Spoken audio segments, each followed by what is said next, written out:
How's everybody doing? My name is Anthony Brian Logan, and today we got to talk about this now pretty much viral video of a white police officer punching a 14-year-old boy on the ground in Rancho Cordova, California. That's the Sacramento metro area.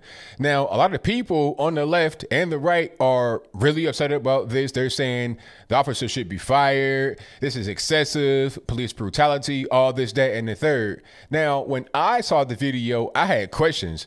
That's the kind of guy that I am. I'm inquisitive. I'm like, okay, what's happening? Why are they on the ground? What was going on before the camera started rolling? I have questions. I'm not going to just jump to conclusions, and I'm glad that I didn't do that. Shout out to my man, Brandon Tatum. He put out a great video about this, and it opened my eyes up. Right when I was trying to find information about it, he had it. Now, what I'm going to do is roll the original news footage of this particular incident. You'll see the fight, but you also see the boy in question give his side of the story and apologize to the officer. After we get done with that, I'll talk about what was said here. I'll give you my 2 cents, my deep detail analysis, and then I'll wrap it on up with a nice bow on top. So without further ado, let's go ahead and roll it. I wasn't fighting. He's on top of me, and it looks like he's about to hit me. Like, I'm reacting like any other normal human being would. 14-year-old Elijah Tufano recounts the moment Rancho Cordova police officer Brian Fowle pinned him to the ground after busting the teen for having tobacco. It could have been better on both of our parts in the situation. Elijah says trouble began after he asked a stranger to purchase some tobacco for him after getting it in his hands. That's when the cop pulled up, and he asked me what was that in my hand, and I had gave him. As soon as he asked me that, I just gave it to him. He says the officer became confrontational, despite him handing over the tobacco right away. And out of fear, Elijah wasn't truthful with the officer. I did lie to him, and I didn't cooperate, and I know that, and I made that mistake. But that didn't give him no right to do what he did. The Sacramento County Sheriff's Office responded to this incident, saying in part, it's important to put video footage into context, especially in relation to a use of force incident. When the deputy approached the juvenile was uncooperative and refused to give the deputy basic identifying information. Stop in them, Ja. Elijah says the officer then tried to put handcuffs on him without telling him why. So when he did that, I pulled my right hand back, and then that's when he started getting aggressive and trying to fight. The department says the juvenile became physically resistive at the time, causing the deputy to lose control of his handcuffs. The deputy attempted to maintain control of the juvenile without his handcuffs and while alone waiting for his partners to arrive and assist him. Elijah says he was eventually cuffed and placed in the back of a patrol car before ultimately being cited and let go. I mean, I do forgive him. I have nothing against the cop. He was just doing his job, I guess. Elijah's family was grief-stricken after seeing the video shot by the teen's friends. It just kind of broke my heart. Anger and frustration went to sadness, especially the fact that he has a heart condition, and that's the immediate thing that got to me. I'm just so happy that he was able to come home alive. Elijah says all in all, he wants the officer to know this. Sir, I'm sorry for the way that I acted towards you and for not cooperating, and I just hope we could meet again and be on better terms. All right, so you saw that, you heard that. Now, that right there pretty much explains it. That gives me all the context. That gives me everything I need from that video I showed you, and also from reading statements, just from doing a little bit of fact finding. Let's start from the top. Now, the officer observed what he thought was a hand-to-hand transaction. Well, it was a hand-to-hand transaction, but it was not weed or any kind of illicit drug. It was tobacco. Now, the boy's 14 years old. You can't have tobacco. So what happened was that the adult that the officer saw was asked, most likely by the guy, hey, can you get me some tobacco? He did it. That's how the transaction happened. And by the way, that officer was there because there were complaints of that kind of transaction happening in that particular area before that particular day and after that particular boy. I mean, you're talking about drugs and alcohol and also tobacco were seen being given hand to hand. All right. So that's why he was there. Officer rolls up on him and he's like, okay, what was that? What you got in your hand? And the boy admitted he gave it to him. He shouldn't have done it. But what he did not say was that the officer tried to get his name, tried to get his age, The boy lied, said he was 18, did not want to give him his name, was not trying to cooperate.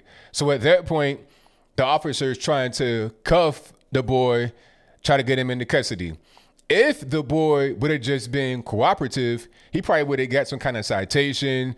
They probably would have called his parents, and that would have been the end of it. It wouldn't have been no go to jail type thing, but he was lying, didn't want to give information, and was trying to resist.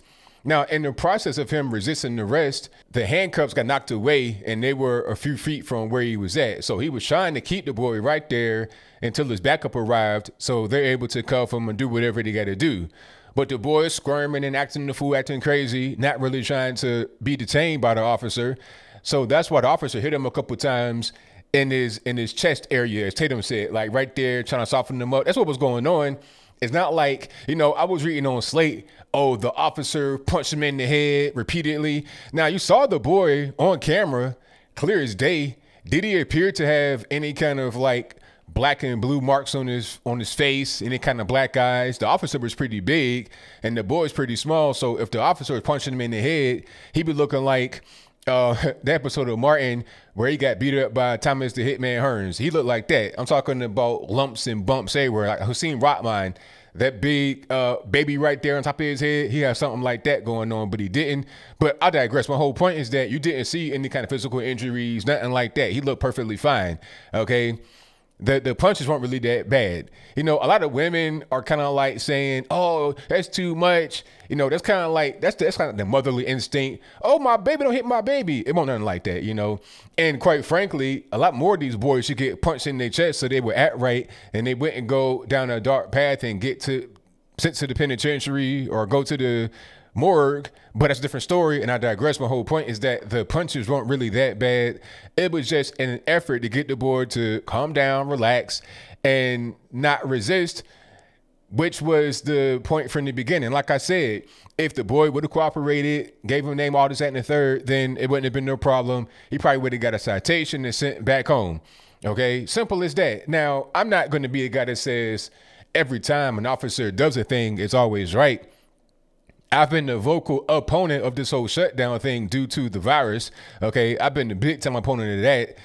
But at the same time, it's like, okay, you're doing something wrong here. You getting tobacco when you're 14. You got to be 18. You're doing something wrong. And you see that it's hand to hand. So when the officer is looking at you doing that, they don't know what's going on. Thinking, okay, is this cocaine? Is it weed? What's happening? And then the adult that gave you the quote unquote tobacco could have put anything in it. So what happens if the boy gets the tobacco from the adult? The police are known to be right there. They're a witness observing it and do nothing. The boy goes home, rolls the tobacco, smokes it, and dies because the adult didn't put PCP or cocaine or fentanyl or something else in there, laced it without knowing. I mean, why would they do that? People do crazy things all the time. There's no real reason to do a crazy thing. People just want to watch the world burn. As Joker said in the previous movie, you understand? That's just kind of how people are. And so the officer did what was right. And like I said, it wasn't no real response. It was just, okay, here's a citation. You get sent home to your parents. It would have been that from the beginning if the boy didn't resist. Now, there's a statement from the police who pretty much said what I said, but I'll link to that in the description box below if you want to see it. That'll be on my website to read in full. But at the end of the day, as I close, I think the lesson to be learned here for the boy would be don't resist. Don't be out here doing hand-to-hand transactions. And maybe you won't get punched in your chest and told to relax and almost get locked up. Maybe, just maybe, that would be the case. How about do right? How about don't be out there buying drugs, alcohol, tobacco? How about that? All right. Do the right thing. Do the things that you have the legality to be able to do. And isn't weed legal in California when you get to be 18? I mean, maybe in LA, but maybe in the whole California. So, I mean, must you be a 14-year-old dope fiend? I don't know. But anyway, the other lesson for those of us on the outside looking in would be just wait a minute, get all the facts. Don't just jump to conclusions. You see a piece of a video, you see an officer doing X, Y, and Z. You don't know the context. You don't know what's going on, who the person is, why they're there, or whatever. You have no idea of knowing anything about what's happening. But you want to make a conclusion and say, oh, this shouldn't happen, that shouldn't happen. Get some more information. Get more information, then make your mind up. But don't just do it off of a little bit of information.